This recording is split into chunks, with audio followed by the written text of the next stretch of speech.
Hey guys, we'll begin in a bit, but here's the module.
Guys, we're gonna begin in a bit. Just waiting on some people.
Okay, I think we can begin. I'll just wait, or we'll just have the people come in a little bit later. But hey guys, welcome to your last coding lab.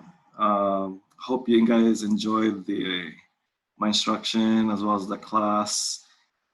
Definitely have some more ideas for next quarter. So you guys have really helped me out. So just for the typical, we're gonna start out with the week 5 FAQs. Actually, Taylor's not here today. He had to do a few errands, so we're probably just gonna. I'm probably just gonna talk about this while I do the demo. But in terms of the logistics, I know you guys just finished your exam too, and I think the grading might be up, or hopefully you guys did well. And final exams will be out soon, and that should be it. But in terms of your assignments, I'll have your A4 graded by Friday, and then as well as this A5 as soon as I can. And so this will be your last coding lab. So this is due tonight before midnight. And for today, it looks like it's a lot, but then it's actually all related, especially these last two. And most of my talk will be in the beginning. It's a little bit abstract, but I'm hoping to give you guys that the why aspect. It's always good to I hope you guys appreciate that. I know for coding, for me, it's always been like in the beginning. It's always like how do you write the code, but like there's not a lot of like the whys. So that's been my thing to really give it some of like a backstory, like a back end. So I hope you guys have liked that. But before we start that, let me just talk about your coding lab 5. I think there's more parts to this now, but mainly for this lab, we're going to be talking about what you guys will do for like modules, more like modular programming. And not only, I know this aspect of like running like Python in like a command line might not be applicable right now, but I think in the past, some students have actually ran like Python and then their scripts through or their notebook through the command line. And it's basically because they had to do some projects. So today, I'm going to show you one of the students that that took that that liberty to kind of organize some of the different modules and then create a program from it. And then I'm gonna show you guys that. So maybe as an example of like what you could do like in the end. But when we're talking about the command line, this is kind of like running it in like an MS-DOS, or like maybe for Mac they have that too. But it's the same like when you navigate through the command prompt or command line. If you already know some of these, I know like you can probably just look these up, like how to create like new folders and files and running it. But it does differ depending on if you have depending on your OS. So for mine, it's gonna be more like a Windows point of view. And then for part 2, this is what I was talking about, the module files. So I guess since this will be the last one, I've been trying to hint it throughout, but the whole objective programming, and then just, you guys have seen it, like creating functions, classes, all of those leading to like, how do you modularize your programming? Make it, easily modifiable and easily like partition. You could give it to someone and then you can work off that. So module is just another hierarchy again, above a class. And then there's also packages, which I'll briefly talk about, but most of it is like modules.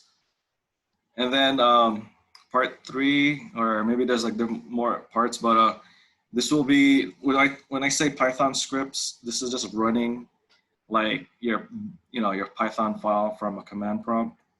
And then another thing that's not included here, if you guys see it in your current coding lab, is testing functions. So yeah, the testing functions is something that later on I'm going to show you like how to run one of the projects that the students did, and then we mentioned to them to create a testing function. and it is what it is. It's just, I'll give you more definition on it when we get to it. But it's just creating your own custom function to test if it works, your different functions that you've created. But before that, so I'm gonna talk about first, in case you guys didn't get this. So this is the same module. As always, I'll give you guys access after. But for first one, I'll be talking about namespace, scope, import, modules, and packages. So as I mentioned, like, when you're doing something in like programming, you always want to have like the mindset of making something general and writing a program like a function, like, seeing that pattern and then creating a command for it so you don't have to write multiple lines. And then also for like, different variable that you can make instances from a class, all of those, like, and then even this, like a notebook. So these two things are one of the reasoning for it, namespace and a scope. And it's not really like something that, like, it's not a command. It's more like the abstract, like what is happening, like. So I'll start with namespace. So a namespace is really like an environment. It's like a definition. Like I've given you guys this to kind of just have a pictogram of what it is. But in essence, there's like 3 different types of namespaces. I mean, you can even say there's a 4th one, but it's kind of like for the scope. But what these are is, when you say namespace, it's kind of just like the environment within the function, or the environment within the class. It's just to name that environment, or the environment within like a notebook. So all of this, that's what a namespace is. You created it, and then you have variables there, you have commands inside, and then this built-in, you can probably tell, like, oh, it's like a built-in function of a notebook. You don't have to like import anything. So, and why you have these different like concentric circles is like, it's kind of like showing you grouping. Like, for example, like if you have this local namespace, and I'll define it here clearly. It's like, it includes the local names inside the function. So that's one way of looking at it. Like, local names mean like the variables you define, like the inputs that you have for your function. You can and I'll say this specific, kind of abstractly right now, but you can access these like inputs, but it's actually another name for that, which I'll talk about. But when I say namespace, you're just explaining, or you're just describing like what it is, like the environment. So that's a local namespace. It's a function within like the notebook. And when this name is called out, this is good to know, but what ends up happening, it only lasts until the function returns. So, when you call out a function, like built-in or something that you made, it's only that time that it will last, and then until you call it again. And then this global namespace is like outside that function. And you also have these imported modules. We kind of touched on how you do that. But when you create this, it will last throughout the entire notebook and the script until like the whole program ends, or you close your notebook. So this last one, this built-in namespace, it's all like, when you load in like Jupyter Notebook, it's everything, like all the commands that's already built in. You still have to type it, but it's already there. You don't have to define it. And then, like it says, it's created automatically at the start of the notebook. And again, when you close it, obviously you cannot create it, or you can't access it anymore. So that's what a namespace is. Just when you see it's namespace, it's synonymous with like the environment. So now, what about scopes? So scopes, it's kind of like namespace. I don't know why they have like 2 different names for these. But like, as you see here, is like there's also local, non-local or enclosing, global, and built-in. And what this is just a way. So you have the environment, right, which is the namespace, and then you have the scope, which is the extent. Like, I always see this as like how you can access different like variables or objects, from within and from without. So like, I guess, for example, like, what if you had like a nested function, You know, like, so you call that like inner function like a local scope. So everything there you can access from there. But then like if you go outside, you can't really access you can't really access like things within like, you know, like a function. So that's a nested function. So you know, there's a question like that I always get, like, you know, when that's why this is called module scope, is when you're, you know, you create a module, you know, .py, and then you're trying to import it, and then once you call it out, before you call it out, you have to make sure that it's actually within the your folder. And I'll talk about it later on, because you're gonna get an error later on if you don't do that. But all these things, the reasoning for why like you have an error or you can't access it is because of the scope. Like things need to be like defined either in the same folder, or they need to be in the same notebook, or if they're built in, then they're already there. But you just have to know like what you can access. So knowing, like, I guess abstractly where things are. The most important thing here is just knowing like the environment and then the location of what you can like access. And then, you know, the farther you go, there's less restriction, and then the more you go inside here, there's more restriction. So let's talk about importing. So when you're talking about modules, this is the most important thing. Is, you know, like, well, I think you guys did datetime, like the datetime module. So you guys have already learned, like, oh, when you access like all the functions within datetime module, you have to import it.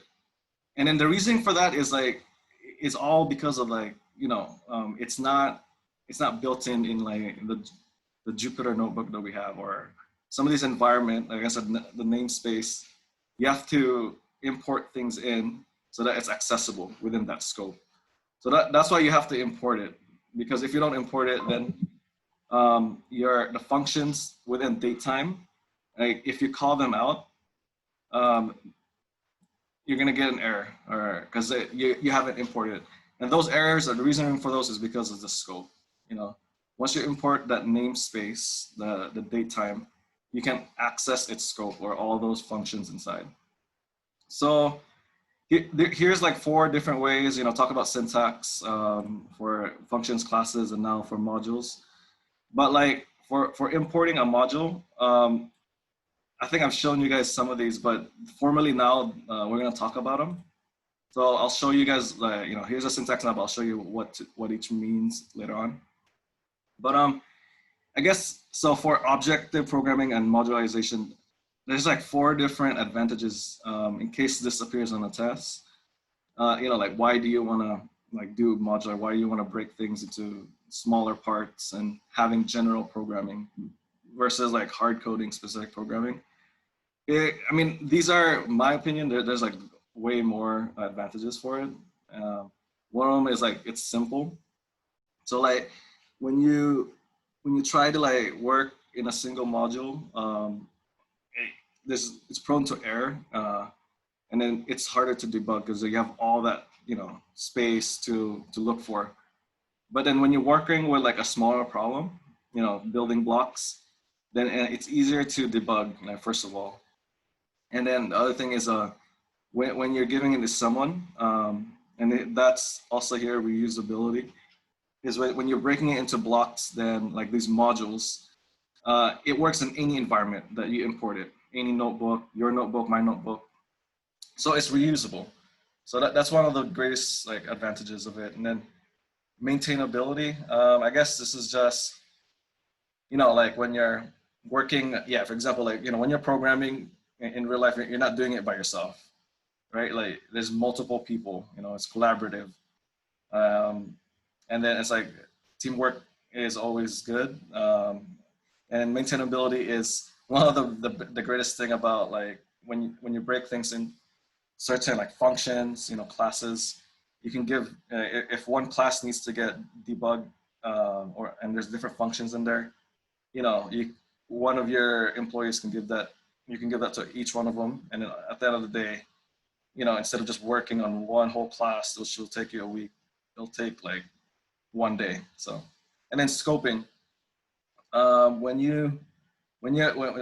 this is, oh yeah, so the scoping is exactly what it is. What we talked about here, the access, is when you're working on a module or like the namespace itself, like a function or a class, like those different names or like variables, if you're working with like one whole entire notebook, you can't repeat, you can't repeat those namespace naming schemes. And you have to always create a different name that doesn't clash with like a variable namespace. So, but if you're working with different modules, you could always reuse those different ones and then just give it a different name, like dummy variable. So this one is kind of like inherent. Like if you're gonna break it into different bits and pieces, you won't have this issue. And let's see. Yeah, so these are just, different, I guess more description what a module is and what a package is. But yeah, let's just start off. So this first example, like, all these number one, A, B, I'm just showing you guys different modules that like you could use. You've already known some of these, but this first one I'll explain to you like the 4 different ways of like importing. So this first one right here is the easiest one, the most simplest one is like just type in import and then put in, whatever the module namespace is. So for this one, I want to import math, and then I'm just keeping this basic, like that. Obviously, there's already built-in math functions in the Jupyter Notebook, but what I want to do here is there are other developers that have done multiple things of the same, like of the same thing, but it's just doing something more efficient than the other person. But the easiest way is you do this, and then that's it. You can access everything like what you have here, and that right there is easy to remember. But the second way is maybe if you want to give it an alias. So like type in import, same thing, but then put it as M. And then the reasoning why you want to do this is for these, like the motivation for this different ways. For this second one, especially, is when you do this first one, and then you want to access its functions, it's kind of like what you do with an attribute or a method. The namespace name has to be a prefix every time you access its function for the first one. But then, this is really short, but there's other naming schemes out there that like are really long, and every single time you have to do that will just take too long. So this alias, if you do define it this way, you could just make this as like M, and that's it. So that's one reason why you do that. And then this other one right here, if you do like from and then the namespace name and then import and then everything after this, like all of these are just specific functions, and that you want. Like for this one, I have an E and a pi, and then the reasoning for this is kind of similar to this alias. So is to make things more efficient. Like you don't want to be writing like the whole name of the namespace, an alias. Once you say from this, import this, you don't even have to write a prefix. You can just type in the function by itself.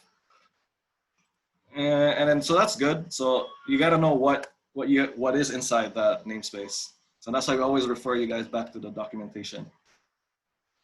And then this last one, it is there. And I mean, you can take it as is, but it's the same as the third one. And then you just put in an asterisk. And what ends up happening is you don't have to know what is inside. You import everything. This is what it means. So you don't have to have any of the prefixes. But at the same time, it may be something, for my computer, it doesn't seem to make any difference. But what ends up happening is you're gonna have more memory that you have to use because you've imported so many different, like all the functions within that namespace. So it's a matter of preference. The one I like is just this one because it's less, less writing, but then in the beginning, and then also for documentation. Like I like to see what I'm working with. So this next one right here is, you've seen this before, but it's just, when you want to access the documentation, you do help or dir. It gives you all these different functions that you can access. And then I've added this documentation. I believe Taylor showed you guys where that is. So besides like error and then functions, you could also look up some of the modules, or like this whole entire module. It gives you the functions within it. So that's always good. So you know what each inputs and outputs are. But so now I'm just gonna show you some examples of the functions. So you know, you could use math to give you these different constants that are built in. And then you could use math to do like, you know, exponents, kind of similar to this. And then logs, and then you could do like treg as well. And you can, yeah, there's like so many different, like, you could really, all the things you can do in your calculator, you can do more in Python. And then this other one, so that was the math module. This next one is called a SymPy module. So I won't show you guys how you import it, but it's very similar. And here's the documentation. And then SymPy is really great. These are just some of my favorite modules. The reason why for this is you can do algebra functions, like symbolic functions. It's called SymPy, symbolic pi. So, you know, hold up, I didn't import it. So always import it. And then so, you know, when you do this, you can define these as symbolic now. They're not just like variables. And then you can, you know, you can play around with these, but you could, you know, expand like the equation, or you can like do a lot of things, other things, and you can have it solve roots for you. And then you could also like do a symbolic equation for that. All right. And then this next one, right, actually. Here you go. So you do that, and then this does it. It subs it in, and then it does that. Like I said, I'm not going to explain each one, but you can just go to the documentation. This is just examples of what you can do. And then besides algebra functions, you also have calculus functions. These are really great, you know, having these ability, because then later on, I'm going to talk about how you can combine these different modules to like graph something. So knowing like the different math things you can do, like you can even do statistics, is a good like tool to have. And then so, you know, you could do that. You could do this, and then this one. Or I don't know. It's showing. Oh yeah, here you go. And this. So yeah, it's really great. If there's something you want, like probably these are all built in, but like there's numerous ways, like equations out there that haven't been programmed in Python yet. You could always create your own, which I'll talk about, like a module of your equations. You could create those. And here's another module of like Numpy. So that was symbolic math, and this is now numeric math. So with this, I wanna just use this. Later on, yeah, you can always import two things. So sometimes you want to use the big whole name or like the alias, and then. So for this one, NumPy, this is where you access some statistic functions. So they're really great. The project I'm going to show you guys is going to be using statistics and graphing. So this is a good preview. So yeah, Namespace is kind of like the range function. So it's just another way of doing this. And then I've talked about random numbers before. So these are just a combo of these. So what I want to do here is like maybe find the mean. So this is my sample, and then this is the mean. Or finding like median, or like standard deviation, all of those, you know. And then this next one is like, you know, I'm liking this more as we progress, because you know, you have the basics here, and then you have this Matplotlib. So Matplotlib is probably one I use like numerous times, and the name of the module really explains it. Like it's like a mat plotting library. So what this does is is right here. I'll just explain it first and I'll explain this. So what I'm trying to do here is I'm trying to combine like Numpy, because Numpy gives you like a list of numbers, and then Matplotlib takes those lists of numbers to like create a plot. So and you know, like that right there, you could do so many things already. And then so what I did is like, you know, X, Y, Z, these are my points, and then this is how I initialize this figure, and then I did plot right here, and then you know, it's really great because when you learn like these different like tools to plot, and that's what I like about like Python versus other like programs like MATLAB or Mathematica, because like the graphs look really great. Like they really spend the time, the developers, in giving you all these different like methods to make this graph more you know, attractive for the user. So yeah, like I would suggest you guys look for you know, different modules to plot. One of them is like Matplotlib, and then kind of just make it your own, you know, hone like the skill, and then you could always use it. You could, because you're always going to be plotting something. So, and so that was like built-in functions, built-in modules. And now I want to talk about custom, like, you know, user-defined modules. So what I did here is kind of like a combo. Is I'm using the NumPy already that's built in, and then this my math is something I made. So you can combine these, and then what this is, I'll just show you is here. If you go here, okay. So I provided this in your in the Google Drive as well. But then my math is just a very simple one. This is to serve as an example. So this .py is how you create this like you know, custom functions, custom like Python like files that you can instead of using your notebook here, we're going to be using a notepad to write these and importing it. So there's two ways of doing this. You could either write this here and call it .py and then import it, or you can just and then use the notebook that you have here to run as what you guys have been doing. And then the other way is using the same exact thing but writing it in Notepad, and then from the Notepad run it from your MS-DOS or outside, you know, command line. And what I'm going to show you guys first is running it here. So I've written this, and before I show you guys that, I just want to explain this again. So when you create your own like custom module file and you want to access it, you're going to get this error, this module error, if the Python or that notebook that you have doesn't see where your file is. And then two ways that you could do it if you're going to do it here is, I'll show you the first way is, you have to upload that module. So within this, all you have to do is go to your, I guess, data hub, or if you know how to, if you have the Anaconda distribution, you can access this. But the one thing you want to do, if you don't have that file in your folder, is go here, upload, and just use, oh, it's in here.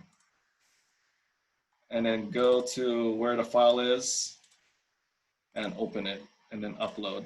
And it's going to say, oh, it's already in here. So that's one way. And then the other way is manually relocate it. So like, you know, obviously you're in your desktop, and then just relocate that file, copy and paste it to that same file place that you have your notebook that you're running. So once that happens, it's in the same place. It's in the same place as this. You won't get this module error, hopefully. Just run this. So I'm going to show you guys this here first, and then I'll show it to you offline, where you're running it from a command prompt. But so to familiarize, so the first thing it does here is it asks me for inputs for like numbers or X and Y.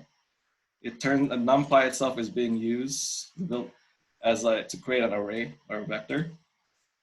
And then what this myMath does is it has functions. This module has functions, which I'm calling out here as a method for the myMath namespace. And then it will act on the input that I asked the user. So first it's going to ask me, you know, X and Y, and then it's really simple, obviously, but like, yeah, that's what I'm doing here. And so for this next example, so you guys have like probably, I mean, I don't know if you guys know other modules, but here's one, like one of my favorite ones that like you guys probably know. It's called Pygame module, and this is just so that you can see the extent of what others are doing. But what Pygame is it's just a it's a module that you can create different custom games. It has your probably classic games like Galaga or Mario or whatever game out there that you guys play. But this one, I'll just show you guys Space Shooter. So here, I'll just play it.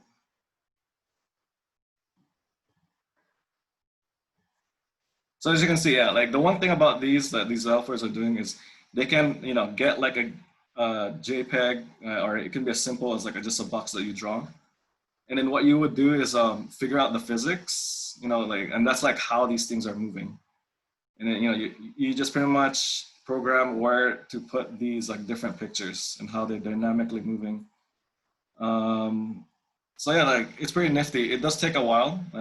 It's pretty much all the different tools that you guys have learned in this class, and just like implementing it, using like it's really nice in the end. You could definitely sell it, but yeah, like this kind of motivates others to create their own. So that's some of the extent. So now these last two, I'm gonna show you guys like how to run Python from like offline from a command line first. And then this next one is kind of like just, I mean, I'm not gonna explain this whole thing, but it's a student project that she's done, I think it was like last quarter. And it's funny, coincidentally, it's a different module. I think she used Matplotlib as well as like statistics. But the reasoning why I'm showing you this is to run a testing function. So this testing function, I'll explain a bit. But anyway, first, running Python from a command prompt.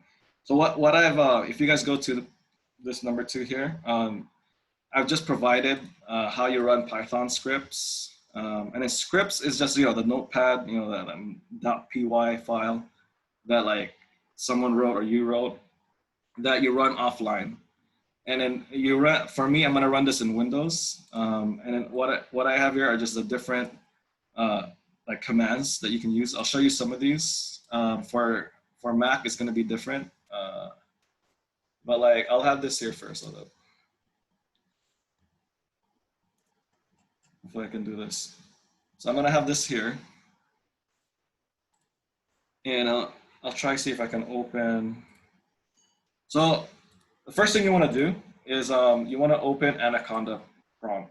And this is not like your main like command prompt in Windows. This is kind of like a special one. And the reason why you have this is because if you guys remember in the beginning, week 1, I kind of showed you guys where to download Anaconda distribution of Jupyter Notebook or Python. And why you wanted to do that was for this, really. So you took all this time to find out why. But I mean, if you guys already knew the demos I've been giving you, you actually have to access the .pynyb or .pynb file using this method. But what I would do to do that is just look for or type in Anaconda prompt, and then you should be able to look for this one right here, Anaconda 3 prompt, or it could be shell for you, Anaconda shell something. But once you have this, it's gonna show you like base, and then like something, a directory that you're in, probably your name. But what you do first is you have to look for the file. So I'll show you guys that. So what you do is, so one of the commands is dir. And dir kind of just shows you all the different folder. And directory is kind of like synonymous with folder. So what I want to look for here is the same file as what I had here, my math. And then here I ran it here, but then I'm going to use my file, which we're going to look for that. So now that you're here, I'm I'm gonna go to my desktop. So how you switch to a different directory is you use CD, and then you just type in like the directory or folder name. So now you see it change, and you always want to like do this combination directory CD, and then to see where you're at and where you're going.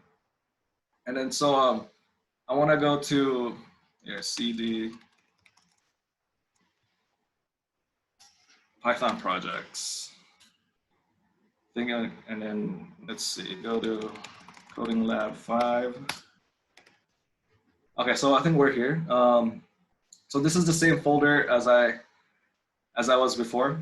This is where my math is. Hopefully you guys can see this, mymath.py, and then my file.py. So I'll open these first. Actually, hold on. I'll show you guys some things first before I open these. So you learn directory, and that's queuing a folder, and then CD, that's when you enter or access a folder. And then you could also, for example, what if you went to some folder that you didn't want to you don't want to access? You could always go back. So you type in CD and then like \. This goes to your base, and then you have to keep on looking, where you want to go again. Besides like typing like this one directory, you could always do this, but I find it like easy for me to like just navigate like this.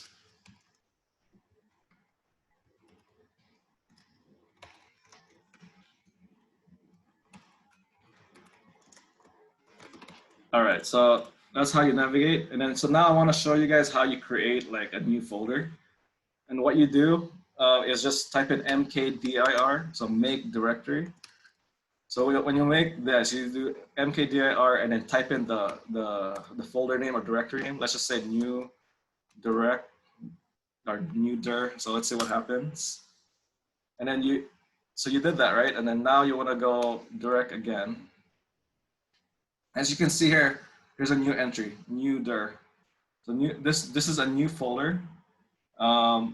So what I would do is just to show you guys that it actually works. I mean, it may be easy to see here, but I find it easy if you look at the GUI. Oh. So just to check that actually worked.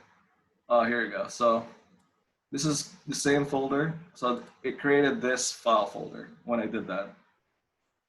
So now I wanna go to inside that folder. So I'll do CD new dir. So I'm inside that now. And then let me try creating a new file. So you can follow this. This is the syntax for creating a new Python file. Another way I find easy is just type in like notepad, and then like type in the new file.py, and create a new Python file. And then so I did that, and you guys can't see it from here, but when you do that, it's gonna ask me this. Can I find that file? Obviously it's new. Do you want to create a new file? So I'll just say yes. And then here's my new file. It's a notepad. And just to check if it's actually here, say direct, and there we go. Here's the new file.py, and then just to check the actual folder. And here's that file, the notepad file, but I'm using Notepad to edit it. So that's the new Python file. So that's how you create a folder and a file. And let's see, what about moving? So moving a file. So when you move a file, so look for that file first. So I'm gonna say new file.py. I'm gonna move that. I'm gonna move this from this new folder into coding, another folder, Coding Lab 5. So what you do there is you type in move first, and then the file name, and then the directory name, where you wanna move it. So let's see if this works. I guess you can't go backwards, but let's create this first. New subfolder. Okay, there we go. So type in move and then new file.py, and then go to like new subfolder. Okay, so now it's gone. Let's just check the new subfolder. Okay, so I moved that, so the file is here. That's good.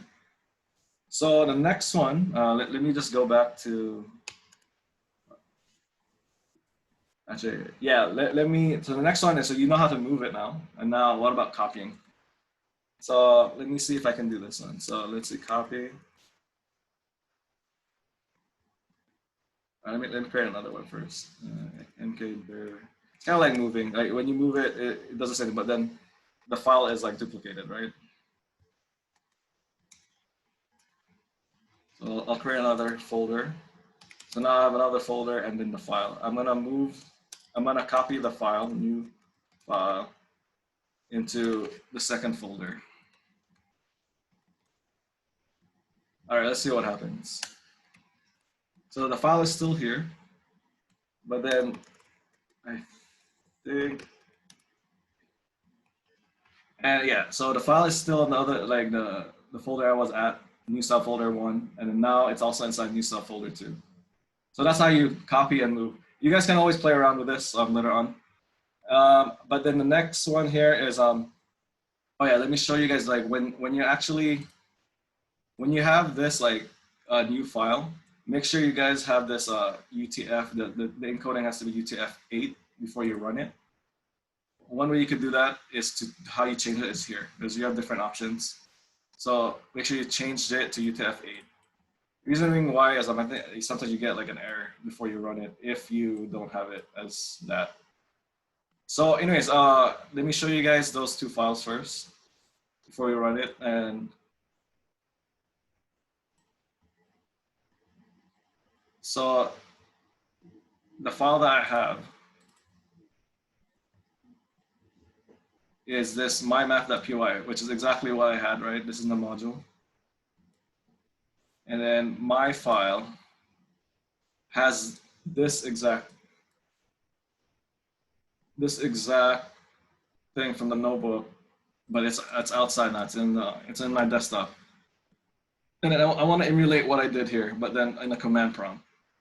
So how you do that is just follow this thing. It says run Python file, and make sure you're in the folder though. So what I'm gonna do is I can just go back and find it.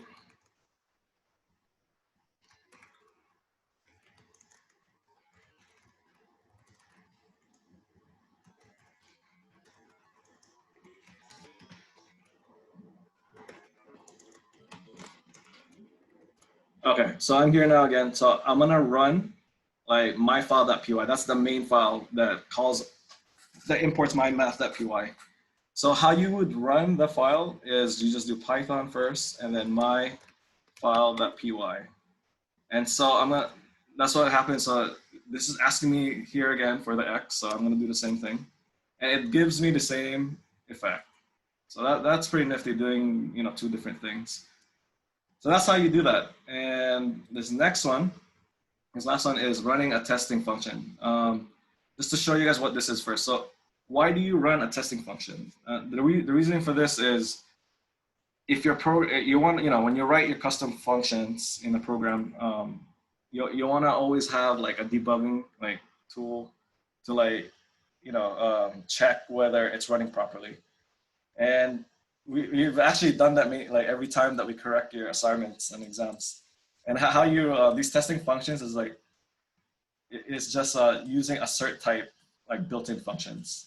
You've seen assert, you've seen callable, you've also seen is-instance and type. This just checks if you have the right data type, and then callable is if it checks if you have if your function is actually callable, and then your assert is it checks it if it's true, if the result that you have is true. So this is the syntax. You don't have to follow this, but this is just a suggestion that I usually do. As you write this testing function, type name, and then you assert, right? And you assert callable, and then you assert the data type or is instance, and then you assert the function name. So this just checks the result. So let me just show you guys what I'm trying to do here. If in your Google Drive demo, I've included this. So this, if you go to testing function sample, I have this right here. This is a student's work. So I'm not going to explain everything, but this is what she had. And then I'll show you guys this functions. So you have these like, so this is the one I want to show you guys, test functions.py. So what this is just composed of like, the student kind of separate her variables or values, and then she wants to import it here. And then, she wants to import the different functions. So this is how you import the different functions that she wrote. And the essence of this testing function file is to just check each one of these functions that she wrote and see if any of those three things work. And there's no mishap, in what she defined. And all of them are going to repeat the same thing: call, type, assert, resolve. So that's how you write it. And let me just show you guys how you run it. So once you have that test function, which is right here, you go to your main notebook, which is this, and then you type in this. You type in !pytest, and then you go to your directory, wherever this test function is. So she made a folder, within this notebook, same location, functions folder, and then the file is located inside here, test functions.py. And then so you just run this whole thing. I'm just gonna run. I guess I can just run this one. So there you go. Once you do that, the essence of this is just you ran all those three functions, test functions, and then each one is gonna check. Okay, have you done this correctly? And then there's three here. It passed, and this just gives you all these other ones. Just shows you the location, some naming, but the most important part is that you passed it. Okay, so that's pretty much it. If you guys have other questions about anything, assignments, or like, I guess the exams, let me know. And yeah, like I really enjoyed this time. Thank you for having me as your TA, as well as Taylor. I know he's not here, but he appreciates all the questions you guys gave him. Thank you, and let me know if you guys have any questions.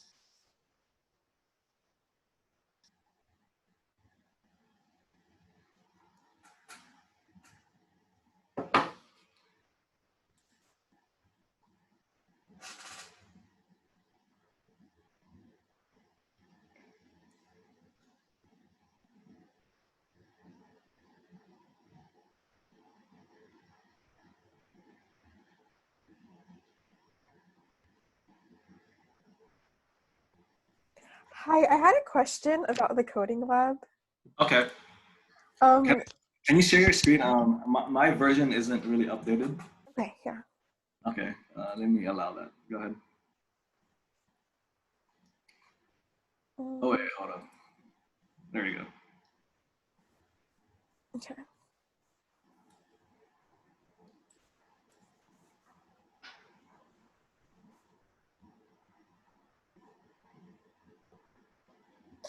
So I'm kind of stuck. You did kind of mention this towards the end, but Okay. so I wrote all my codes right here. Okay. And so basically what we should do is like we should open a new text file. Yeah. And then Like this, yeah. And then we just import it, right? I'm not really sure. Okay. So yeah, kind of like what you did here. You have the test function, right? And so this is your notebook. I can't. So this notebook is where you're gonna run like the I think it's like !pytest. Uh-huh. And then, but you have to write your test function first. So Okay. And over yeah, here, right?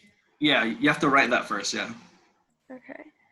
And we just basically do we just test if it's like callable and stuff, or do you know what we have to test for exactly? Yeah, this is yeah. What you would do is or what I would suggest is just do the same thing as what I did.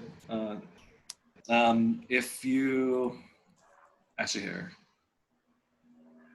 do you have access to that demo? No, I don't know how to get access to it. So Yeah, try to like just click on it because if you open it as a PDF, you can also read it that way. So, Oh, really? yeah, try to yeah, because I would just follow exactly what I wrote because then it's easy. How do Is we get this access? so request first? I have it right here. If you request it, Okay. I'm gonna give you that.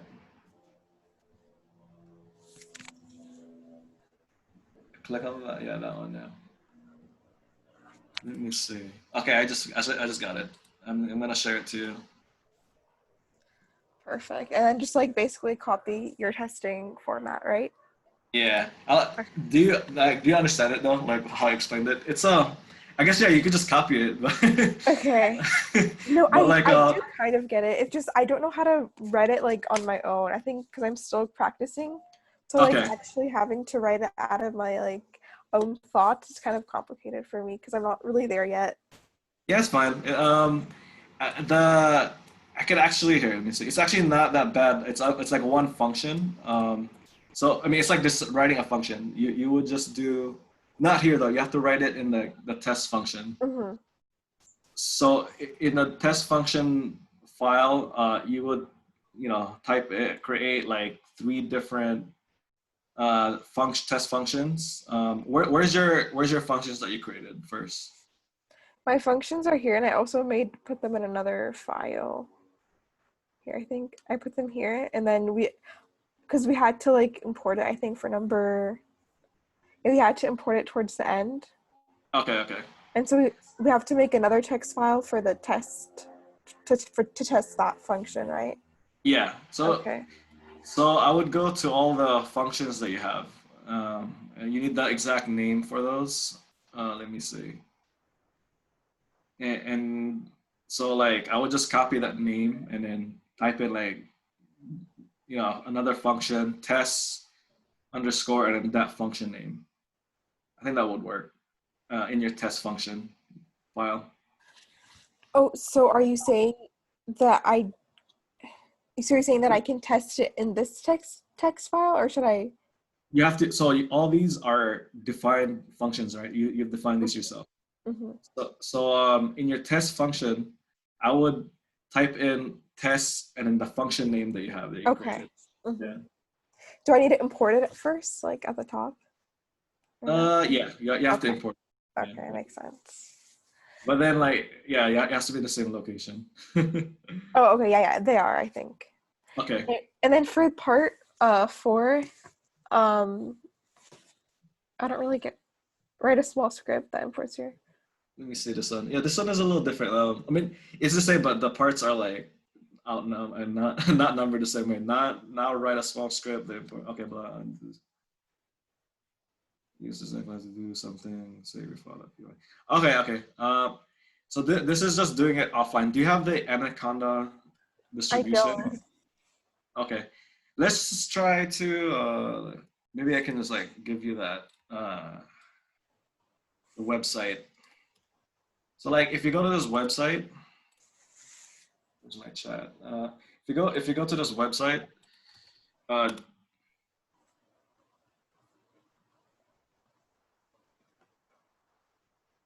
yeah. Did you see the website? Yeah. Yes.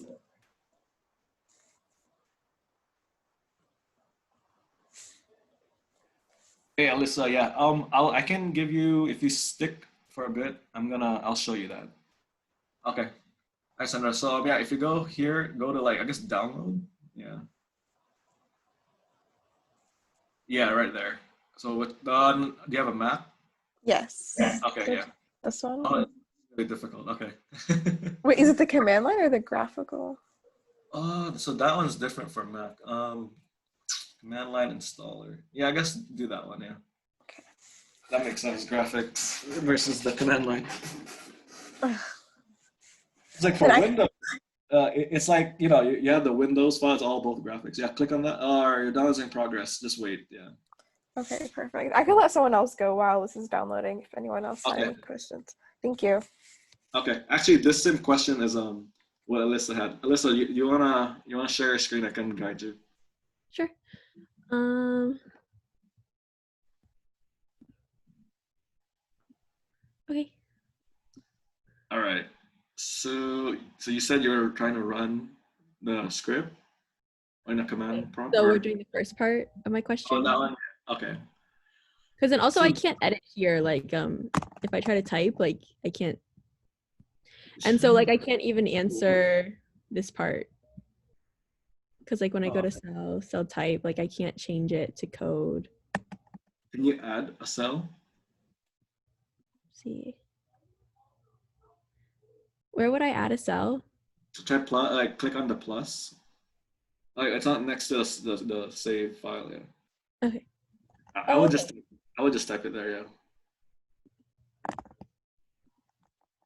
Okay, that works. Thank you. And then let me see the terminal. It was a minute before I looked at that. Okay. You have a Mac too? Oh, okay. Yeah, I have a Mac. So I think because like your instructions were for Windows, right? Yeah. I'll try my best. I think if last time I had both of us were here, but like there was a Mac user and then a Windows. If you I could probably search it. Do you have any experience with navigating this in Map, the command prompt? Mac? Try searching. Yeah, it's pretty different. That's why it's like you shouldn't be. I'll add in the Mac later on. That's a good one. But Okay. how you would create a file is different, and I think directory and CD are the same though. Interesting. Okay. Yeah, try do Tried dir. the stuff that I thought was supposed to work, like just didn't work for me, and I didn't. Yeah. Okay, let me see. Yeah, it's gonna be totally different.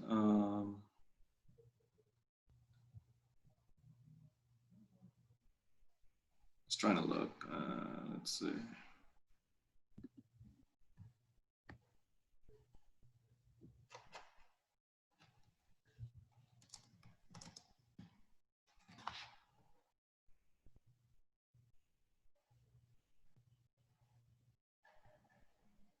So, like, is there one specifically that you want to know?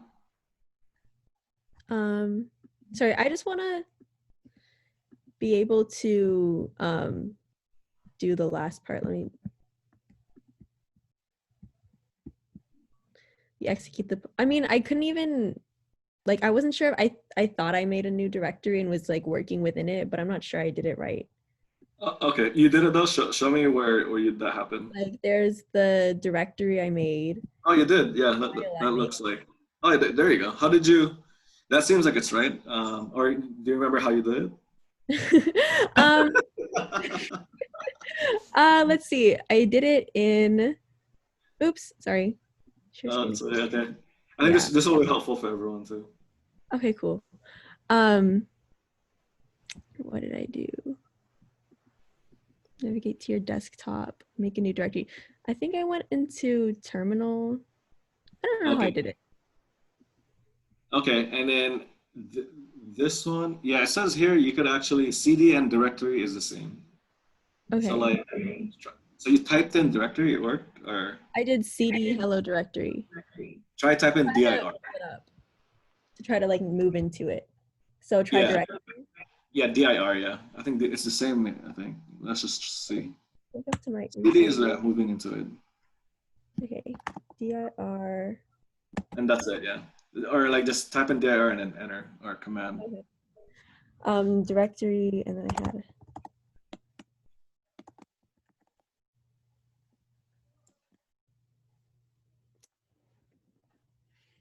Let me Did it work? No, it didn't work. How to create? Let me see.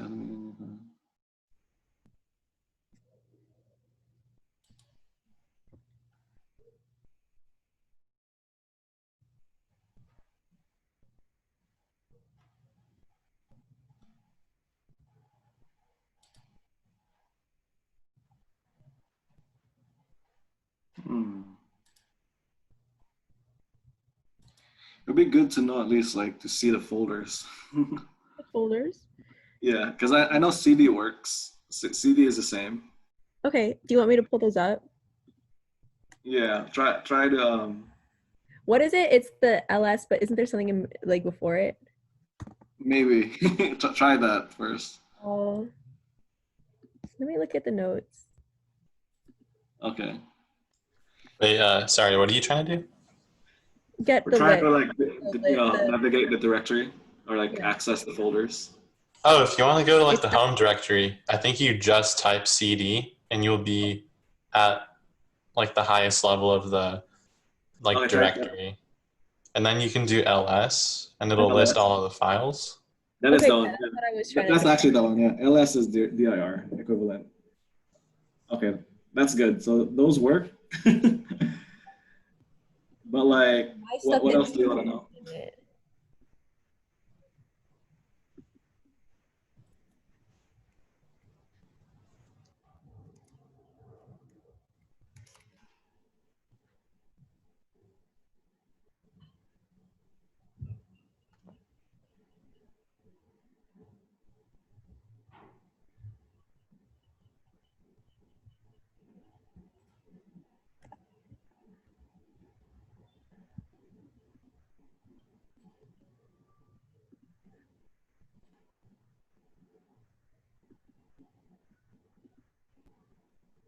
Wait. I think I found it.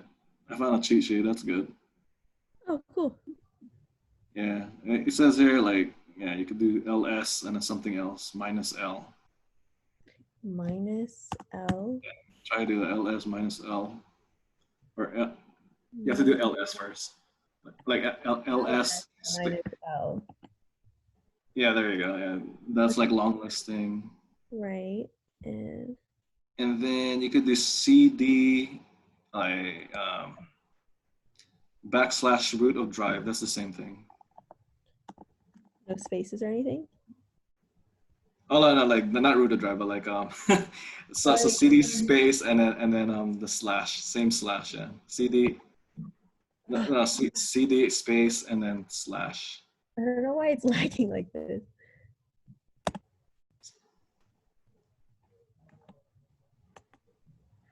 Actually, here, why don't I just put it in? If you guys have GitHub, Oh my you god. can actually, you can access this, and it has all the Mac tools. I just put them in the chat. Okay, thank you. Yeah, there's like numerous. I don't know if they all work, but the touch. If you want to create a file, you can just type in like within the directory touch and then the name of the file. Right. I think I tried doing that too. Name of Okay. I remember doing that. Like it goes away if you like restart it, but I remember doing that. Is that the right format? So it's touch and then space and then the file name. Okay, I don't know why my keyboard is lagging. Sorry. Let me see here. And what else is in here? Let's see. Wait, so it's touch? Yeah, space and then file name. Like just type in a name and .py. Let's see what happens. Or whatever you did before.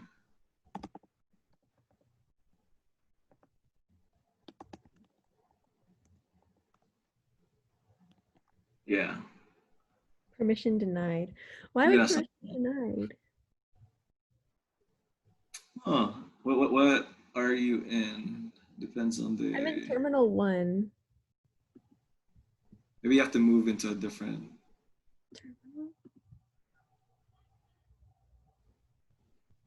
Okay, mkdir is the same. Creating a new folder, that's the same.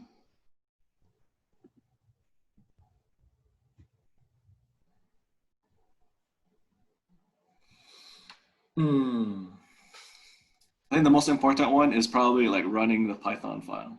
I'm trying to look for which one that is. Okay, so here's my Python file for what I'm trying to pull up. Okay. And then you're trying to run this on? I guess. Or, I don't know. I'm just trying to execute the file in Python, like what the lab is trying to ask for. yeah. Let me see because like for Windows, maybe it's just the same Python because did you try doing that? I'm trying to look for it. Yeah, but you have to be in the same folder. In the same folder. Okay. Like in the Yeah, same try type in ls again. Okay. Input data So, set. okay. Try to go back to, because like what you're at right now, you're in the root folder, I think. Let me say bin root home. So, Try to reopen your terminal and then type in ls. got it.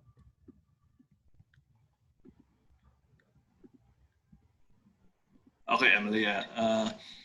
That's kind of like what we're doing right now. We're trying the issue with the when you access it or import the text file. Yeah, am I doing it wrong? No, like I can show you. Like if you're running it from your notebook, it's easy, and you can import it to the same folder because you can just upload it. Okay. And then if you're running it from a command prompt, it's like what we're doing right now. Oh, okay. So you just opened a new terminal? Yeah, but it seems to have opened the same thing again. Okay. This is because for Windows we have user. Maybe is USR user? Try to CD USR. Oh, okay, sorry. CD.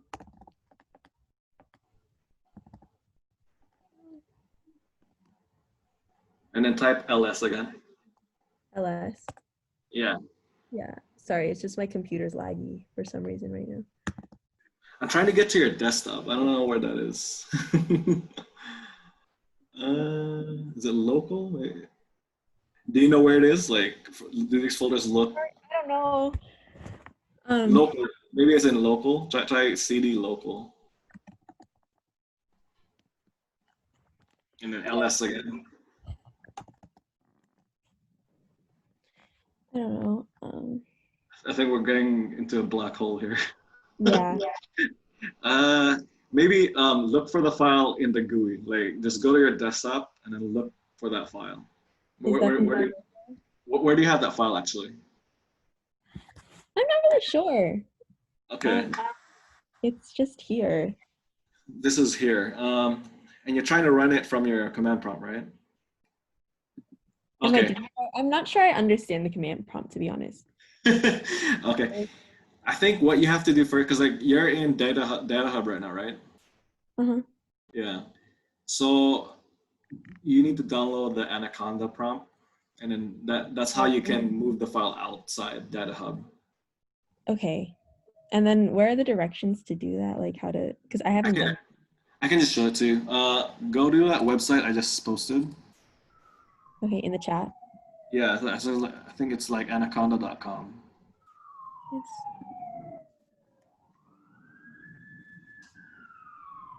Here, I just posted it again. Well, thank you. Okay, so if you go here and just go to download somewhere. I think it's, yeah, right. And then Okay. command line installer. Okay, line installer. Yeah. Okay.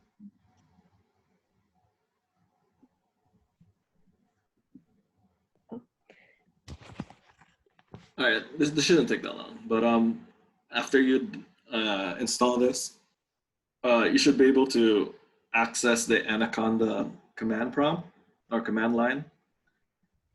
Anaconda. Okay, after this happens. Yeah, you have to install it first, and that's where you usually do all of this. Like after you download this thing, and then Oh, you okay. know. But do you know how to do it on the notebook? Like you created that file, right? Yeah. But you know how to do that though already. Like Yeah, I think I'd have to like refresh how I did it, but I think it was like make and then yeah, it was some format that I did. I can find it again. okay, I think it was just in the class notes, right? I think so. Yeah. Yeah, I just. Yeah, because like what let me see. The ways that you can run it from the command prompt, you could always do it through the terminal in the Data Hub, and then the other way is like using Anaconda prompt. Okay, so and Anaconda is better for command prompts. If you're doing it on like offline, this way I don't even know where this is because when you know this is the terminal in Data Hub, right? Mhm. And then I don't know where you have that file. We need to know where that file is. Like this one. Let me see. Now, if you scroll up, Okay. there should be the folder. Try to click on that folder next to lecture notes. Summer 20. Yeah. Yeah, it is in summer 20. Okay. Do you know where this whole entire folder right here? We need to actually like go to where the location of it. And that's why like it doesn't folders. Okay. Yeah, because we need to, in order to access it, we need to go to that location first. The funny thing is that you created these files in there. Yeah. I don't know. I'm sorry. It's like if you're doing it offline and you know your desktop, so it'll be easy to know where you have the file. Yeah. Hey, Paul, could I ask you a really quick question? Sorry. Yeah, go ahead. So on like the Coding Lab 5, like I've been working through it throughout the day, All and right. I'm just about done. But I noticed like on parts, let's see, part 3 and part 4, where you Yeah. have to like do the tests and also write like a little script. Like Yeah. I went with the example of using the animal class and then doing like a dog and cat inherited class. Okay. And, I created it, got it working. I used PyTest, everything's working. Oh, that's But good. for the code, I found that it wasn't like, I guess, different enough. Like I found that I was basically calling like the same methods, the same instance attributes, etc. Okay. Like it wasn't very like, how do I put it? Different, I guess. Okay. So is that fine? Just is it Oh, more I see. testing to see like that we know how Uh, to? I would say like, what was your basis? You used the animal class, right? You said. Yeah, so I basically had like an animal base class, and I just had it. I gave it 3 basic instance attributes. It was like name, breed, and age of Okay, the that's animal. fine. Yeah. I created like a cat class and a dog class, and like pretty cool idea I came up with was like to create a function for both That's called good. real I like that. underscore age. Yeah. And it was like basically adjusting the age of like a dog to human years. So it's like multiplying it by 7. And then Yeah. for the cat, I did something similar to convert it to like human years. Yeah. But Oh, that's nifty. Yeah, that's good. I like that. And then your PyTest, you pretty much called out or like is instance or assert whatever. yeah, so I created 3 test functions in my test file. Okay. And when I ran it in PyTest, I used my local Anaconda distribution Okay. and Good. said Yeah. all 3 tests passed. I tested the dog class, the cat class, and the animal class. Yeah. It sounds like that's exactly what we're intending. Just include it in there. I mean, this is a coding lab, so just I guess you could comment on it. You could just say you did it or include it in there. There's gonna be different folders, so the way I'm gonna look at it is I'm just gonna check off that you did it. All right, cool. And like I guess like the main question is like, did you want us to include like a photo or like just the files inside Yeah, of the just same directory? I would say just include. So besides the coding lab, include those external files. All right, so just keep them in like the same directory and you're good. Yeah, All right, that's sounds good good. enough. That's good enough. All right, man. All right, thank you. Yep. Okay, so Alyssa, is that the one? Did you install it? Yeah, this is Anaconda. Okay. So this is the command prompt. This is just what opened when I opened the Started. Did you install anything yet? I'm so like with like Windows, I'm like the one to go to. Sorry, I mean, this is when I tried to download something, I've never gotten this, so I thought this was just it, because if I'm gonna download something, usually it's like I can drag it into Finder and stuff. Oh man, okay. I don't actually recognize this. I thought this was just it. And it doesn't tell you install anything, no? Like this. Yeah, I guess What? it just text edit, which is an Anaconda. Let me. I don't know.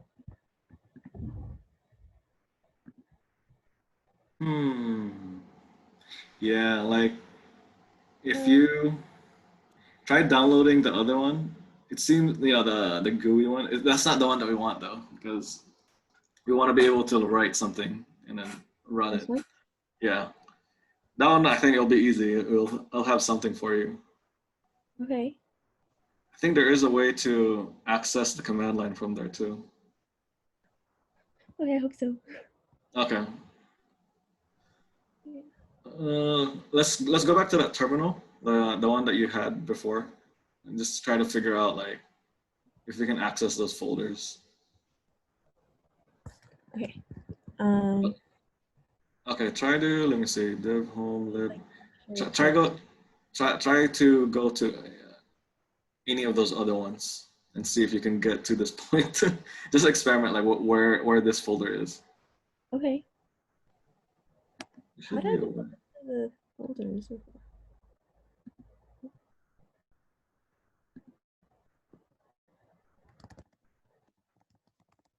because you have like let me try to read like what the directory is. DSM Jupyter.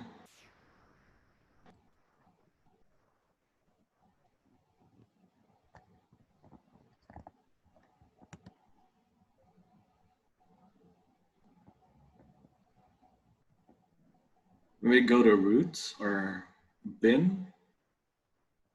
CD bin. Yeah. And see what's in there. LS. Do that and then LS it. LS, yeah. Here's the folders, right? This is the folders that you're in. That is the one. Lecture notes SU20. Oh, Yeah. I did 2020. Yeah, yeah, I was looking at this earlier. I just didn't know where it was. CD lecture notes, yeah. Oh, there you go. So that we found it. Oh my god. Okay, SU, yeah. And then C, and you always want to do CD LS. So CD first and then LS, see what's in it.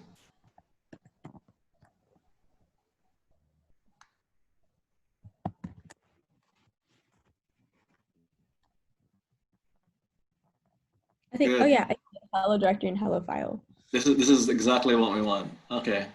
So you want to run one of these files, right?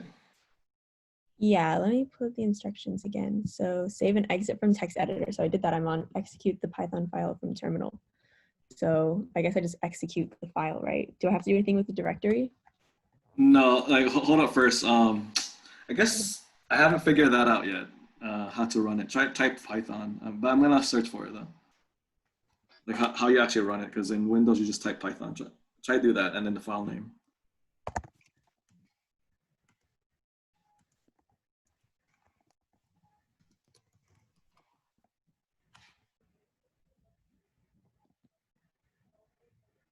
It worked.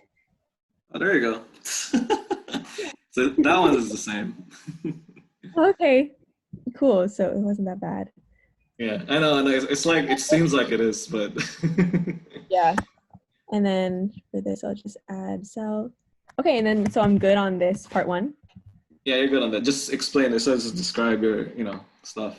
Yeah, like what I went through. Awesome. Thank you so much. Okay, so wait, yeah, that was your own question? I'll probably have more, but like I haven't because I was stuck on this for a long time. So yeah. Okay, yeah, just I'll be here till 3 and then later on. Okay, cool. Thank you. All right.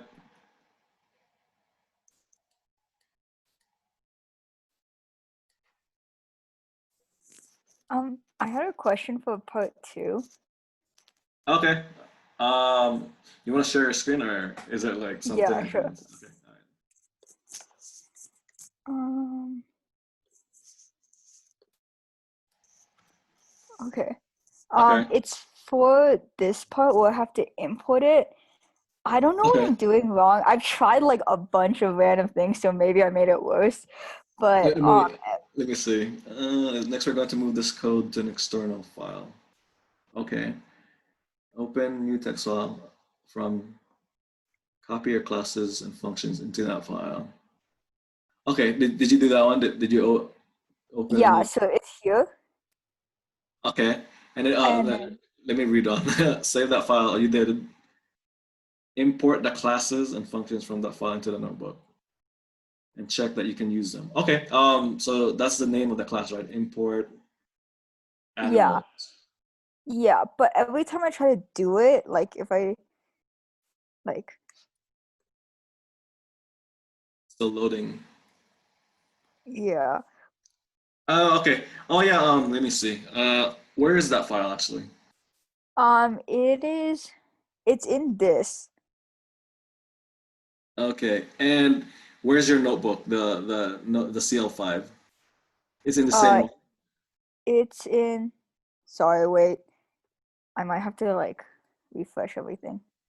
Okay. Yeah, Natalie, you can share screen after.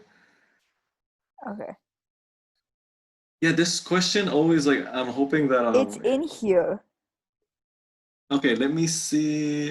It's in there. Try click on and that it's one. it's in here. So you should be able to access it. It's inside already. Like it's in the Yeah, same. but every time I try to do it, it says that there's no module named animals. That's weird. Animal import.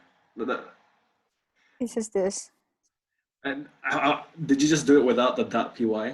Have you tried doing it without? Um, I've tried it like multiple ways. See, but I don't know if this is like working. It's working, Cause yeah. okay, Yeah. cause I did this once and then I restarted the kernel and ran everything and then it gave me an error again. Yeah, sometimes it does that. Like the Oh, okay. Python has like this inconsistency, but when it works, it Okay. works. Okay. So it should be okay. Yeah, But another question I had is because for the next parts, yeah. I have to input it into another file and then it gives me that error again where it's like there's no module name. Okay. Blah blah blah. So let me read this one first. Now write a test file, then import your module. Okay, so this is the testing functions. Mhm. So you have to go to that testing create a test function. You did Yeah. that. Okay, good. And then you did this, and then But if I try to open this like on a terminal yeah. and test it, it gives me that error thing.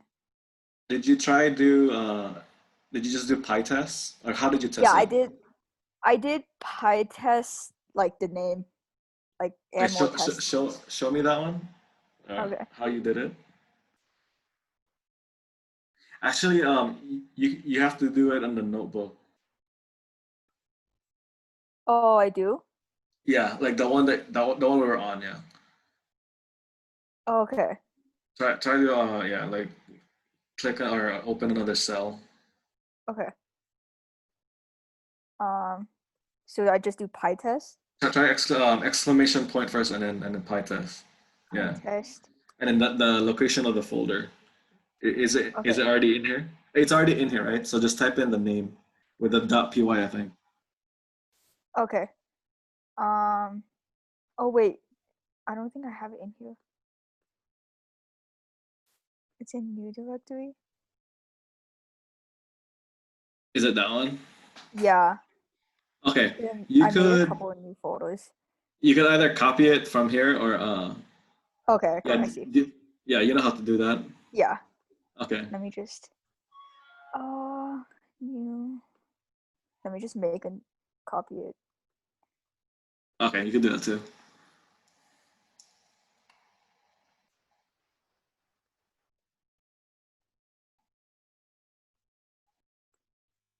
No.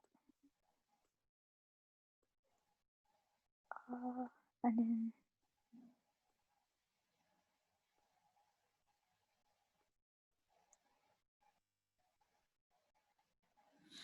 Okay, okay. and then let's type in the whole name.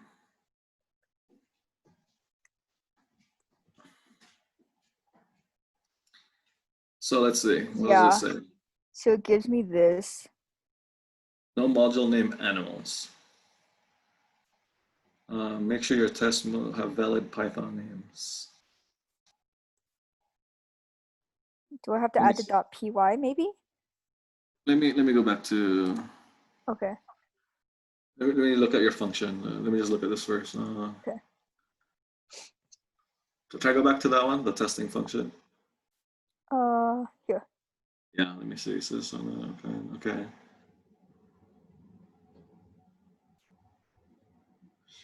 Can you take out the second line? Yeah.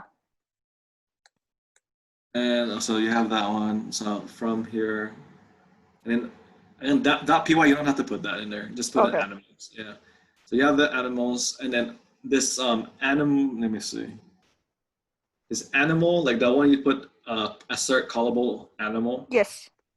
That's the name of the function. That's the exact name in animals. Yeah. Let Yeah. me see. Because that's from up here. This is like my classes. Okay. Okay, this should work. Try do it again now. So save it. Okay. Save that one first. Okay. Save.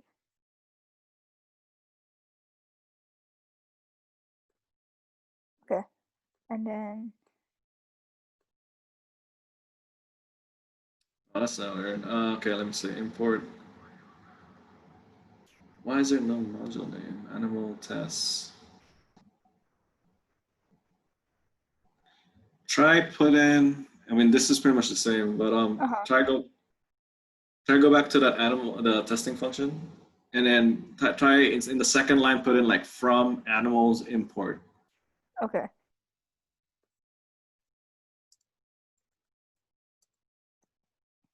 Let me try take a look at something. Because yours is inside a class, that's why, yeah. Yeah. Or the class is inside this file. What's the class name actually? Animal. Okay. So that's the class name.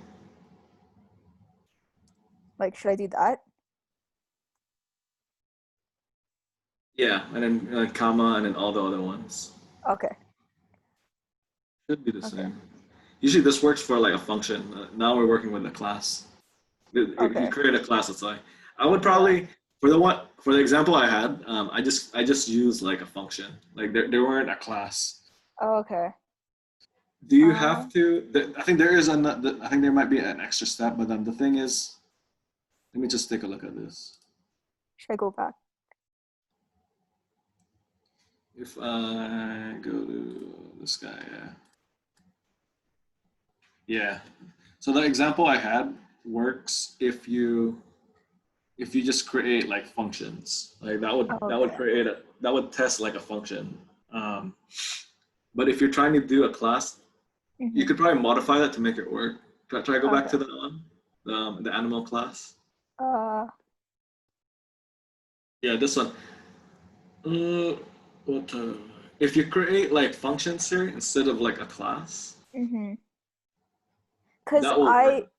I tried like just to test if it worked. I instead of trying to import it, I just copy pasted all of this and I did the PyTest and it passed.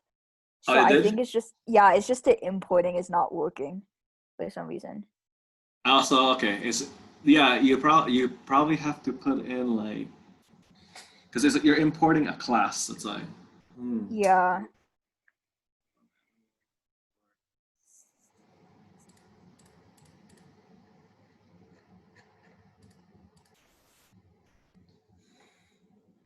oh, I should let me think. Why don't you? Because it is a class, right? And you're trying to test the function within the class, not the class itself. Yeah. So you need to put in those attributes, I think. Okay. So like that dot, like what's the function inside the class? Like what type and like sound and Exactly, stuff. yeah, those ones, yeah.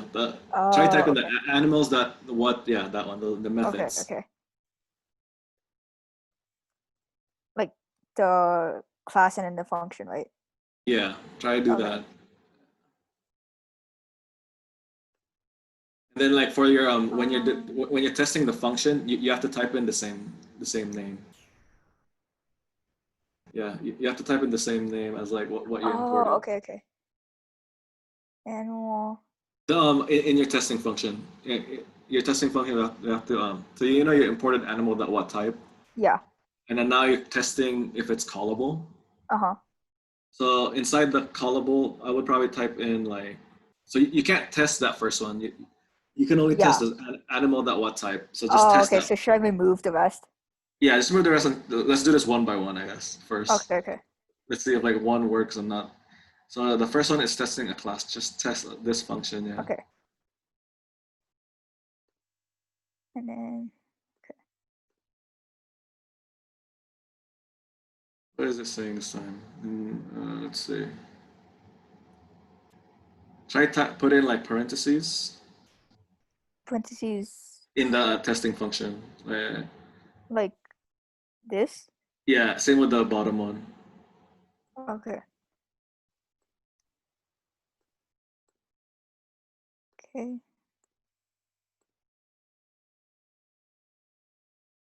Not working. What is it saying? Test. Rewrite test. It's a syntax. So yeah, it is a syntax error. Something's wrong with Okay. from animals. Oh, it's the way you're importing it. It doesn't like that one. Oh, okay. Try when you import. Just do this. Just import animals. Like it should import everything. So Okay. yeah, erase all of this. Just import animals. Yeah. Okay. And So then just that. not. Let's do this now. Yeah. Okay.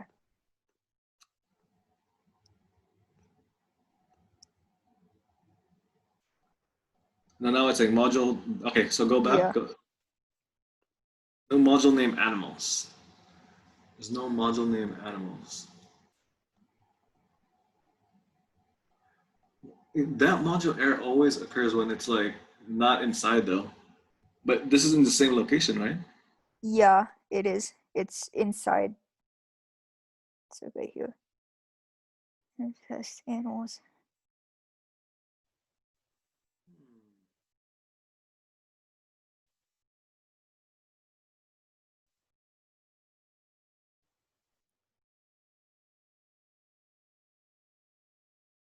You have to. You have to pass. We have to pass something into it. Okay. Should I go back? Like to the testing function. Okay. What type? Okay. Animal dot what type?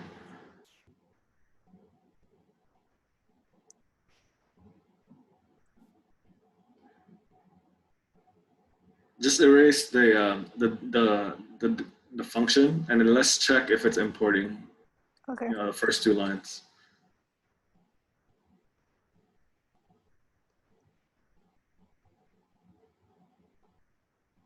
Okay, so that's the main issue. Make sure your test module packages have valid Python names. Is this not valid?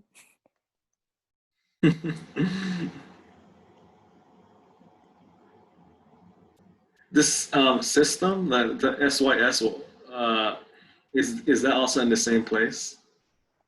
No, because I was trying to figure out how to import it, and like online, people are saying like, Oh, that's just is that like a built-in?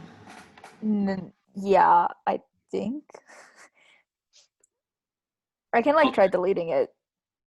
Okay, because like the error is in animals for some reason. Okay. Like if I just put this, I don't know. Make sure your test is the same thing. Animals up here.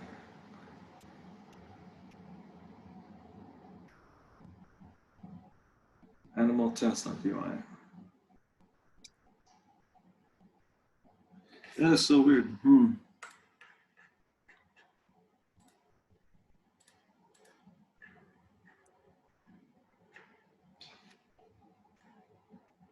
But like, try go back to so you could do it in your notebook, right? You could use the functions in there. You've done that.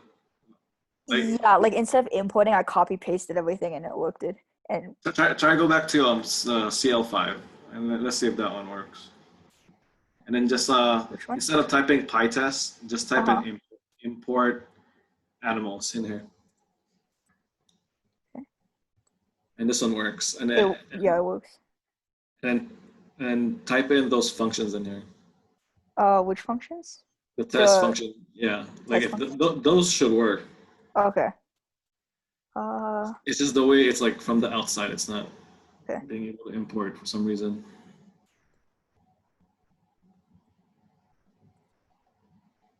Like these?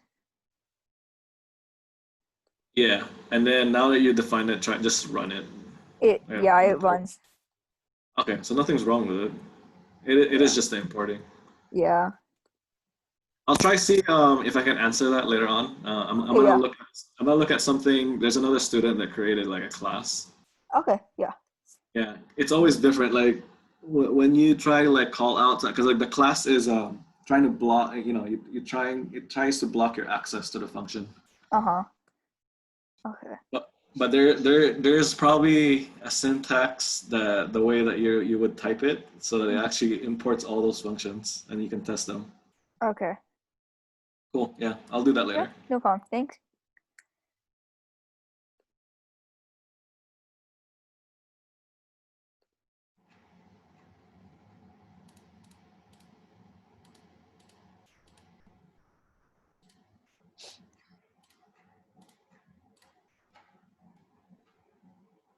Oh yeah. Natalie, you said you had a question. Yeah, so I'm a little confused still about like classes and the subclasses. I made Okay. a class with some subclasses, but I just wanted to show you because I don't know Go ahead. what Yeah. I'm still trying to get it down, I guess. Okay. Yeah, I can look at it.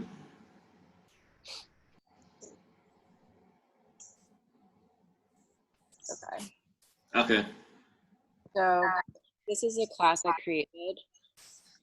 And so I had the two genders and then I made a species for like both of them.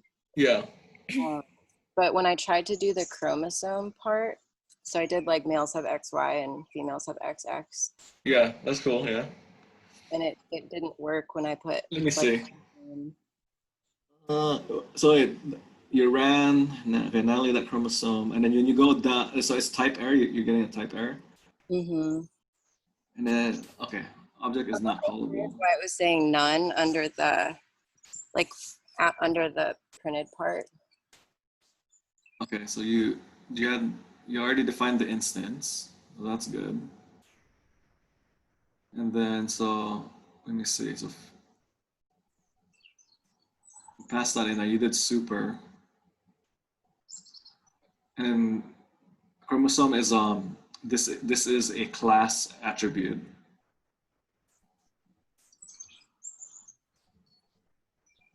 I'm still confused what like the difference between attributes and then like the The method. yeah. Yeah. So try do this. The chromosome. Try take out the parentheses. Like on Natalie that chromosome, just take out the parentheses. Oh, there you go. Yeah. So that's why. Okay. So yeah, like that's really the difference between those is I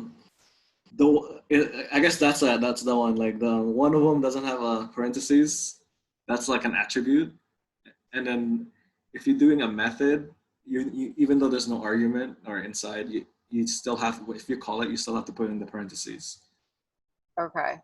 Yeah, but then like I guess to explain that more, especially like this when you're defining that variable, right, in like inside the class, any variable you're defining there is like a class attribute. So like those will be shared, like whatever instance, like an instance is like your name right there, that's an instance, you created one, right? Right. And then so once you create that, all these different like chromosome and then all these different like instance attributes. So there's class attributes, which is the variables inside, and then you also have this instance attributes, which will be different for each instance depending on how you defined it. So like That's what an instance attribute is. It always changes depending on how you define those the inputs. But then the class attribute, which is just the variable, the chromosome, they're being shared. You're not defining anything. There's no input thing that will change like the output of it. I don't know if that makes sense. Like the method itself, because like the instance attribute is technically a method because it takes inputs, but then the attribute doesn't take any inputs, so that's why there's no parentheses. It's kind of just like a variable. So if I was to put chromosome like under the human part, Yeah. and I'd have to do the init for both male and female. In this case, let me see. And then Does it change? Like you know how you have chromosome to be different, right? mm-hmm. Yeah, it's probably gonna change. Like if you were to call out like either male, yeah, it's gonna change. But it has the same name. Okay. Well, what was your question? I was just trying to look at it. Well, I'm just trying to see because like it's the same like variable for chromosome on each one. So like I didn't know if I should have put that like under the original like human category, I guess. If it's like a different like name, like the output of it is different, same Right. name. I would probably, and then they all share it. Like this species is all shared, right? That's good. Right. But like, I would do that. I mean, but then if it's like a different one, I would do what you did. For me though, like right now, there's no error because the class kind of like encapsulates like a different umbrella of a chromosome, even if it's the same variable name. Right. But it's gonna be different. It's gonna be like male chromosome. That's what it is. But the other one is female chromosome. But obviously you know that. But then if you're gonna give it to like another person, I'll probably either comment on it, like what is the different one, or add to the variable name. I would just say like, yeah, there won't be any error, like in the end, but logically there could be an error. Right. It'll still run, but which one is which, later on. So Right. Well, like when I said human for the new name at the bottom, for this, basically that would have an error for like the chromosome part. yeah, did you try it? Yeah, because it's not in there.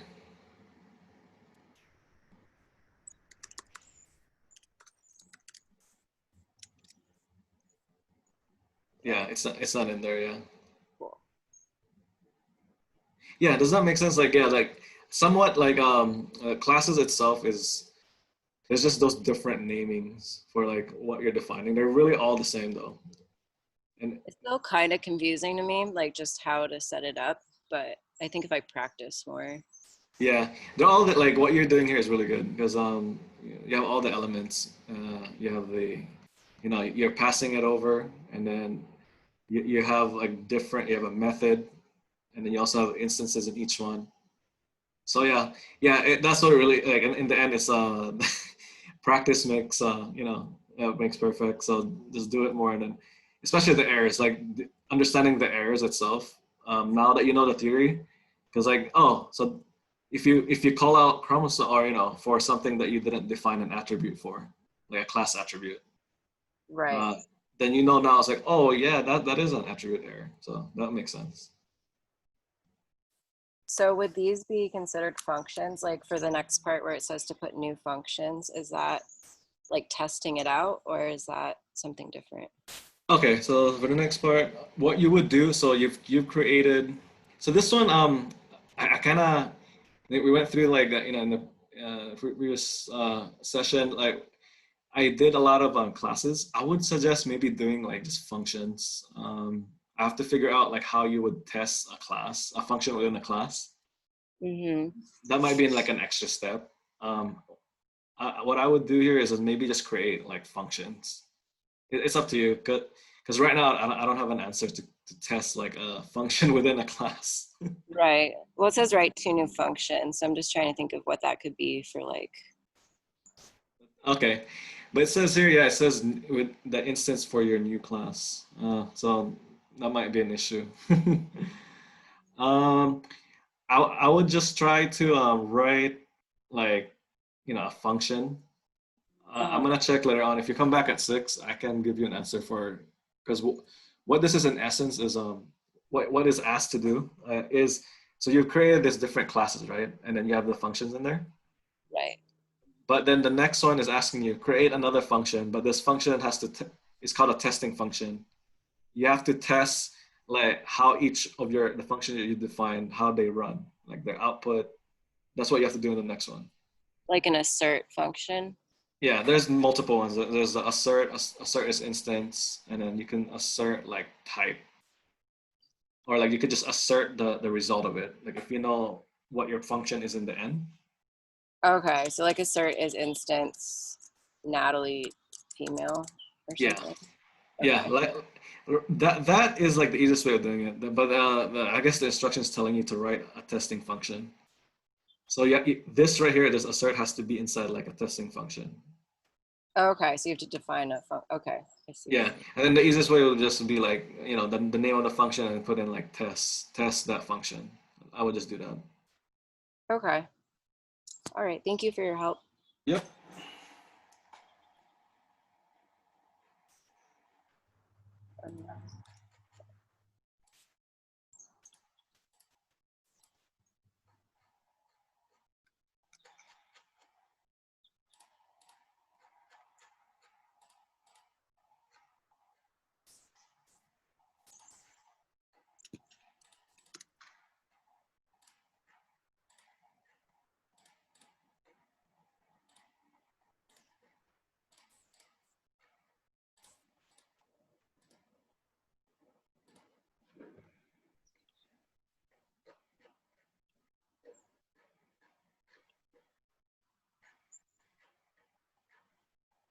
Oh, I had one more question. I still don't have Yep. access to the notes.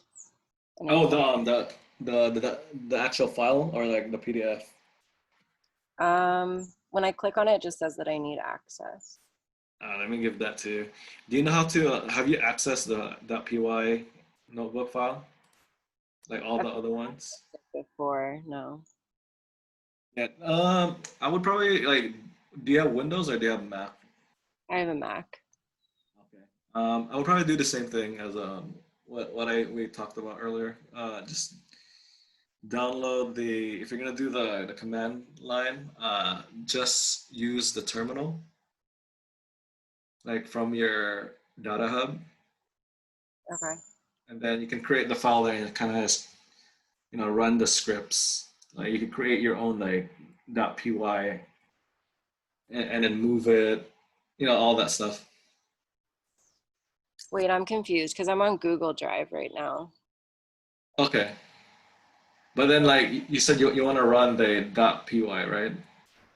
No, NB? I guess I wanted access to the demo or whatever. Yeah, the .py NB file. Okay. I didn't know Yeah. what. Yeah, for that file, because if you want to play around with it, you can always just go to the PDF. But if you access that .pynb, you might need like, like your Anaconda prompt. Okay. Yeah, and if you do that, like you need to download that first, and then try to figure out how to. We kind of talked about it, but then that was for Windows, like how to actually access it. But if you're gonna do it in Mac, I would download that file, the .pynb, and then open it from the command prompt. You're using a Mac. I don't know how you would do that outside.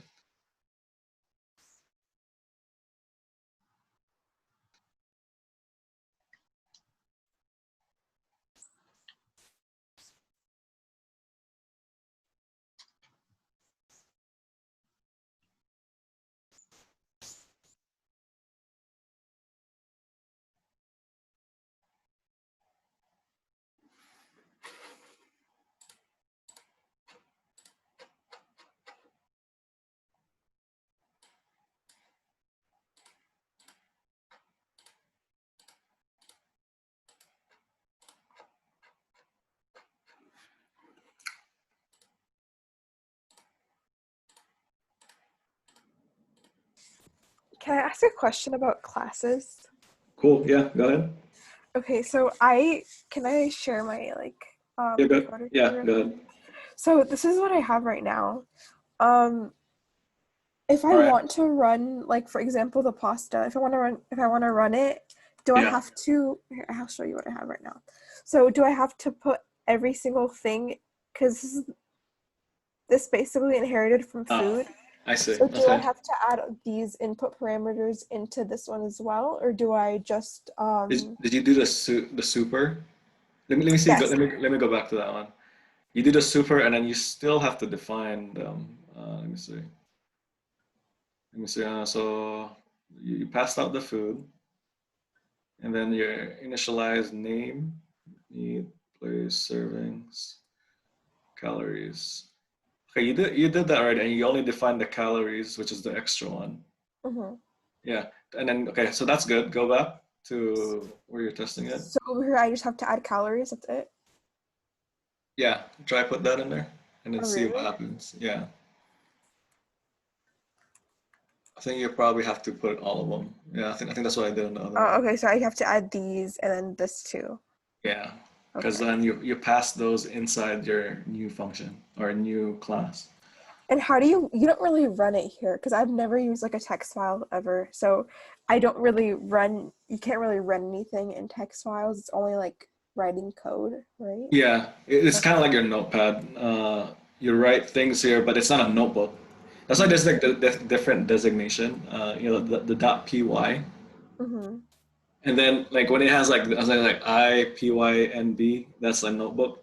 In the notebook, you can run different functions. But here, I would probably just like you can still make it do like print, like all these commands. But it won't print, right? There's like no way for you to see it. Yeah. Okay, that makes sense. Also, this is like a really long, it's gonna take a long time, but like I ran it and it says no tests ran. Okay, let me see. Test function, blah blah blah blah, and this is you're still having that class function within a class, right? There's a Yes. yeah. I'm gonna see if I can check out if there's an extra step that we're missing. Mm-hmm. Because if you have time at 6, you can ask me again. Right. Yeah, for sure. I'll be there. Thank you. Yeah, because this is the main thing. I think the coding lab itself is asking you to create a class and then write functions in there. Mm-hmm. Yeah, definitely. Thank you. Yep.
Right, so that's like, did you say you found that for the exam, or only for the assignments?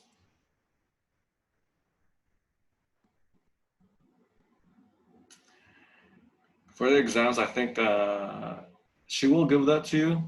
For like, I'm not the one in charge of the exams. I'm mostly for the assignments. I know for sure the assignments will give you the answer keys. Oh, so where do I access those? The answer keys? Yeah. Wait, so let me see. She didn't give that out in the website. Um, Let me see what it's like. The website, there's some answers in there, yeah. For the coding lab, though, right? I think it's for the coding lab. first website. Okay. Materials or coding lab? Yeah, she doesn't. Yeah, it only shows coding lab. I'll try to see if she can give you the answers for those, for the Yeah, assignments. that'd be really helpful if that's possible. Yeah. Okay, cool. Thank you. Yep. Also, quick question. When they say execute it from the terminal, do they mean like in your notebook, or like do we have to open up a terminal and like just run it from there? Yeah, that one, I think specifically it has to be a terminal, like not from the notebook. Okay, so we don't really have to do anything in the Jupyter notebooks. Just explain like how it went. Yeah. Okay. And that's like the best thing. What students have done, it's not very specific. Like all you have to do, it's kind of like a reflection. Like, it's really nothing. I mean, you could technically not do it, but like it's for you to do. Oh, got it. And like you guys won't be able to see like if we actually did it from the terminal or not, right? Like, Yeah. This okay. time, like there's really no motivation. Yeah. But like for the past quarter, I mean, if you do it during the actual quarter, you know, in the academic year, you have to do a project. So that's why you have to do that.